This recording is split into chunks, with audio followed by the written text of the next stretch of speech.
Hello everyone, welcome to the explanation. So in last videos we covered topic 2.3, that was compilation and execution. So in today's video we'll be covering topic 2.4 and 2.5 together. Okay, so this debugging and testing, it is very important from exam point of view, so I'll be telling you what all to study. So for this again we'll go to our website and we'll open our chapter, that is chapter 2. Okay, so let's start debugging and testing, and after that we'll study documentation. So what is debugging? So it is the process of detecting and removing error in program so that the program produces the desired result on all occasions. Okay, it means that debugging and testing means that whatever code we are writing, so might be there are some error. Okay, so there might be some errors which can occur, so the process of detecting that error and removing that error is known as debugging and testing. Before going in details about debugging and testing, different errors can occur that should be discussed. Okay, so before discussing what is debugging and what is testing, let's discuss some of the errors that can occur. So you should know that what type of error is occurring in your program. Okay, so this one is very important from exam point of view. Sometimes they ask about, write about different types of error. So generally we have these 4 types of error. Okay, so this can be asked for 4 marks, we can say. Okay, so while writing C programs, error, also known as bugs in the world of programming, may occur unwillingly, which may prevent the program to compile and run correctly as per the expectation of the program. Okay, so these errors, that it's not that we are trying to produce errors. Sometimes unwillingly we do some mistakes in programs. So while compiling it or while in runtime, this error occurs. So we should be able to know that which type of error is this and how to solve that error. Okay, so basically we have 4 different types of error, as you can see here. So first one is runtime error. Okay, so this runtime error is also known as execution time error, because this type of error they occur during the execution of C program. Okay, so after compiling the program, so this will discuss while solving a problem practically.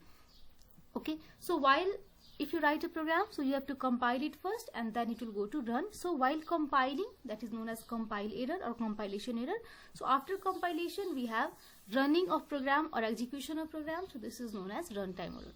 Okay, so this type of error, they are generally occur due to some illegal operations that are performed in the program. Okay, so while writing a program, you can write that, suppose if you divide a number by 0, so practically we also know that if you divide any number by 0, so the result will be infinity. So these are some of the illegal operations. So while running, the machine or the computer will not be able to solve this problem. Next one is trying to open a file which is not created. So you are trying to opening a file which has not been created, so there is nowhere that file. Okay, so even that is the runtime error. And of course the last one is if no memory space is available. Fine, so all this type of error occur during the runtime. It should be noted that occurrence of this error may stop program execution. Thus, to encounter this, a program should be written such that it is able to handle such unexpected error rather than terminating unexpectedly. Okay, so this type of error, while compiling, they will give correct value or they will compile properly, but while running they will go to some infinity output, or they will terminate unexpectedly. Okay, so this type of error, if it occurs, we should write a program in such a way that it can handle it properly. Okay, so this property is known as robustness, and the code used to make a program robust is known as guard code. It means that it should not, any code that we are writing, so it should be robust. It means that if such error occurs also, it should not hamper our program, or it should not go to infinite termination. Fine, so this is called runtime error. Let's go to compile time error. So compile time error, as I told you, this type of error, it occurs at compilation of program. Okay, so this will be more clear while we are doing the practical or lab questions and all. So for example, again this compile time error, it can be divided into 2 error, that is syntax error and semantic error. Fine, so let's go to syntax error. When the rules of C programming language are not followed, the compiler will show syntax error. Okay, so this type of error occurs whenever we do not follow any rule in C programming. Okay, so C programming, it is a procedure oriented language. We have to write a number of steps with a number of rules. For example, while writing any statement, you have to terminate it with semicolon. Okay, so as you can see in this example, it has been terminated with a colon. So in this type of error, it is known as compile time error, and it generally occurs due to carelessness of programmer. Okay, next is semantic error. So semantic error are reported by compiler when the statement written in C program are not meaningful to the compiler. Okay, so if you are writing any statement that doesn't produce any meaning to compiler, it will produce semantic error. Okay, so here you can see that B plus C equals to A. In the above statement, we are trying to assign value of A in the value obtained by summation of B plus C, which has no meaning in C. Okay, it means that we are trying to assign value of A in the summation of B plus C. So this will not be the correct syntax. You have to write it as A equals to B plus C. So this is the meaningfulness, or this is not a meaningful statement for C compiler. Fine. So third number error, it is logical error. Okay, so logical errors are error in the output of the program. The presence of logical errors lead to undesired or incorrect output and are caused due to error in logic applied in the program to produce the desired output. Okay, so example of logical error will be, for example, you have to write a program to add two numbers. So instead of writing, suppose the two numbers are A and B, so instead of writing A plus B, by mistake you wrote A into B. Okay, so it will not be like while runtime or while compile time, it will not give any error, but while getting the output, you will not get the desired output. Okay, so that is logical error. Next is latent error. So the hidden errors that shows up only when a particular set of data is used. For example, if you have written an expression like R equals to X plus Y divided by P minus Q, so it will give result correctly all the time till the value of P becomes equal to the value of Q. Okay, the moment value of P is equal to value of Q, so it will give the result 0. So anything divided by 0, it becomes infinity. So again, this becomes your runtime error. Fine, so that is latent error. So this much if you write an exam, it will be a 4 marks. So please study this for your exam, it's very important. Next is debugging. Okay, so what is debugging? Debugging means that is the process of isolating and correcting different types of error. Okay, so if you are getting all these error, so how to correct it? So the process is known as debugging. So it means that you can isolate that error and you can correct it. Okay, so different debugging techniques are, first one is error isolation. Okay, so this is also one of the important questions. Sometimes they ask what are the different techniques for debugging. So you have to read all this. So first technique is error isolation. So as the name says, you have to isolate the error. You have to locate the error and you have to isolate the error. So how to locate the error? So while compiling or while running, they will give you a statement that in this line error has occurred. So you have to locate that error. So it is used for locating an error resulting in diagnostic message. Okay, so it will give you a message. Okay, so line 11 you are having an error. So you have to locate that. We can generally find the location of error by temporarily deleting a certain portion of program code and rerunning the program to see whether the error is again appeared or not. Okay, so what you can see is the statement where you are getting error. So you can temporarily delete it, or you can change the values and see that whether the error is occurring or not. If the error is not appeared, then deleted portion of program has error. Okay, it means that if you run the program after deleting a portion and if the error is not occurring, it means that it is confirmed that that particular statement has a error. And if the error again appeared, then the deleted portion is error free. It means that test and trial method. So delete a statement and see if the error occur again, it means that that statement has no problem. You can test for another statement, but if it has error, it means that that particular statement has error.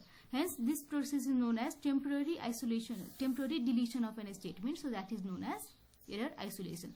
So you can temporarily delete the code not actually by deleting it, but by commenting that portion. Okay, so what is commenting and all, we'll see in next chapters. Next is tracing. So in this technique, printf statement is used to print the value of some important variable at different stages of program. So while doing coding, you will come to a statement, or you will come to a method where you have to temporarily see the result of any value by printing it. Okay, so it is not a part of code, but we are just tracing that portion. Okay, so this can be done by using the statement printf. It means that to display any value. Okay, so this is the process of tracing. Next is watch value. So a watch value is the value of variable or expression which is displayed continuously as a program executes. Okay, so watch value, as the name says, there is certain statement or there is certain expression or variable which we continuously watch it or see it. Okay, so while you are running the program, you can see the changes in that value. Okay, so by inspecting these values carefully, we can determine whether the program begins to generate an incorrect or unexpected value. Okay, so it's just that we are watching a particular value and we are seeing the change while we are running the program. Okay, next is breakpoint. So breakpoint means that it is the temporary stopping point within a program. Okay, so while suppose there are 10 lines of code, so we can temporarily stop a code at 5th line. Okay, so that is known as breakpoint. Each breakpoint is associated with a particular instruction within the program. When the program is executed, the program execution will temporarily stop at the breakpoint before the instruction is executed. Okay, so wherever you have applied breakpoint, so at that point the program executes, or the program execution stops temporarily. So execution may resume until next breakpoint is encountered. So breakpoints are often used in conjunction with watch values. So for breakpoint, what you can do is you can select the particular line within a program and press F5, or you can go to debug, you can add breakpoint. Fine, so this thing I'll again discuss with you while doing a program, so don't worry about this. Just theoretically I'm teaching you now. So while solving any question, once I'll show you how this breakpoint can be executed or how these watch values can be done. Okay, next is stepping. So the process of executing one instruction at a time. Okay, so we are what next like debugging method we can use is just execute one instruction at a time. We can determine which instruction produce erroneous result or generate erroneous message by stepping through the entire program. So stepping is often used with watch value, allowing us to trace the entire history of a program as it executes. Okay, so stepping means just to move aside or step aside and see whether a statement is showing you an error or not. Okay, fine. So this portion it will be more clear if we will solve this. Okay, practically. So this portion I'll solve it while doing any program. Next is testing. Okay, so it is the process of executing a program or system with the intent of finding errors. So testing means that after writing a code, you are going to test it whether it is it is going to produce correct result or not, or to find any error we also do test. Okay, so it involves any activity aimed at evaluating an attribute or capability of program or system and determining that it meets the required result. Okay, so why we perform testing? Whether to see that whatever program we have written, it is producing the correct result or not, or to find any error. Okay, so testing is performed for the following purpose. So why we perform testing? To improve the quality of code, for verification and validation, and for reliability estimation. Okay, so for whatever task we are writing the program, whether it is able to do that task or not, for that we do testing. So there are various testing. For example, human testing. Human testing means that the testing that we are doing, or while writing a code, the type of testing that you do, that is known as human testing. That is, it is the effective error detection process and is done before the computer based testing. Okay, so not by compiler. With your eye only, you are inspecting each code line by line, and you only locating the error. Okay, this is the error, I have done an error here, before the computer can tell you. So that is known as human testing. It includes the code inspection by programmer and test group and review by a peer group. Okay, so sometimes what happens is even the compiler tells you here you have that error, still after that you are not able to locate the error. So what you do is you sit and you see with your eyes, or you call your friends and tell them to inspect that program. So that is known as human testing. The test is carried out statement by statement and is analyzed with respect to checklist of common programming errors. In addition to finding error, the programming style and choice of algorithm are also reviewed. Okay, so sometimes what happens is it's not enough to just see this error and locate it. Sometimes we see the algorithm and flowcharts also. Next is computer based testing. So these are the testing that is done by the computer. So it means that compile time testing and runtime testing. So while compilation, the computer will tell you, okay, in this line you have missed semicolon, or you have missed this curly bracket. So that is known as computer based testing. It involves two stages, namely compile testing and runtime testing. Okay, as I told you, there are two testing. Compile testing can show different syntax error, and runtime error may produce the runtime error message such as null pointer assignment and stack overflow. Okay, so these are above two mentioned error. So it will be giving you result of these two errors. After removing error, it is required to run the program with test data to check whether the program is producing the correct result or not. Okay, so after removing the error, what you do is you give some test data. Okay, so suppose if you are doing sum of two numbers, so after removing the error, you will give the value of a as 2 and b as 3, and you will see whether the sum is 5 or not. Program testing can be done either at function level or unit testing or program level, and integration testing is, so these two lines you will be, it's more we studied in software engineering, that integration means that we combine all the functions and we see the error at once, and this means that you are seeing each module function by function. So this thing we'll be seeing when we will study chapter function. So now you will not understand this. So difference between testing and debugging. Okay, so what is the difference? It seems that it's the same thing, but it's not same thing. So the purpose of testing is to find bugs and error. Okay, so testing will help you to find bugs and error. The purpose of debugging is to correct those bugs. So whatever bugs and error you are finding in this testing, debugging is used to correct those errors. Testing is done by tester and debugging is done by programmer or developer. It can be automated, but it cannot be automated. It can be done by outsider like client. It must be done by insider like program. So debugging means correcting process is generally done by programmer only, whereas this testing purpose even clients can do. Most of the testing can be done without design knowledge, but debugging cannot be done without proper design knowledge. Okay, so remember, testing means like there are two types of testing as you studied, human testing and computer based testing, while debugging means there are, I think, 5 types of debugging. So they are let me tell you: error isolation, tracing, watch value, breakpoint, and stepping. Okay, so this from this topic question from up to 4 to 6 marks can come.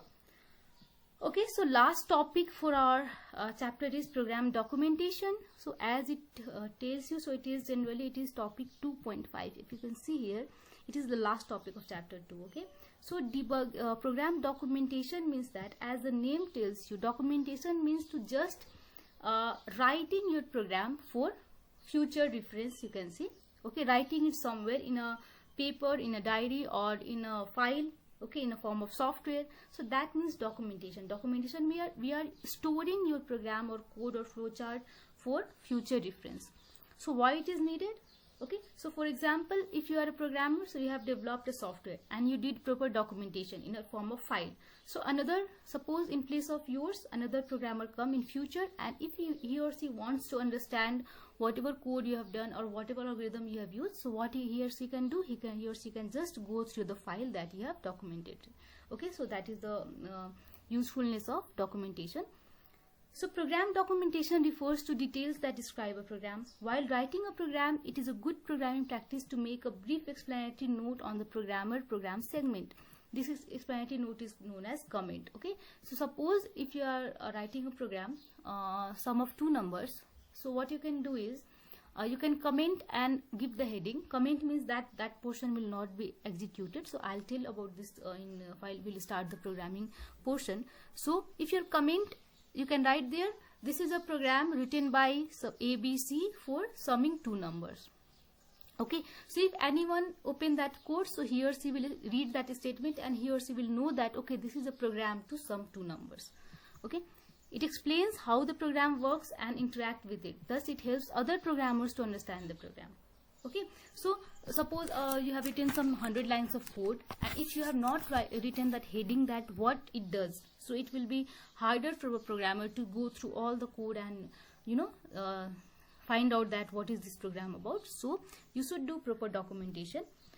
Program documentation is used for both original programmer and beginner. The final document information contains the following information. So what all information it contains? A program analysis document with objective, input, output, and processing procedure. So it contains what is the objective of your program, what are the inputs, what are the outputs, and what are the processing procedure. Programming design document, algorithm, and detailed flowchart. So it also contains the algorithm and flowchart that we studied. Program verification documents with details of checking, testing, correcting procedures. So if there are any errors, so whatever testing procedure you took or whatever debugging technique that you use, so all that are properly documented. log is used to document future program revision and maintenance activity. Okay, so this thing can be there in documentation. So that's the end for chapter 2. Okay, so I hope you understood this well. Next we'll start with chapter 3. So after studying chapter 3 and 4, we can start our program. Okay, so even in this chapter, if you see, there are some questions for algorithm and flowchart. So if you want to solve some questions, so please go through this note, and there are some 5 to 6 questions. Solve these questions. Okay, so if you have any problem, please do comment, like and subscribe our channel, and thank you.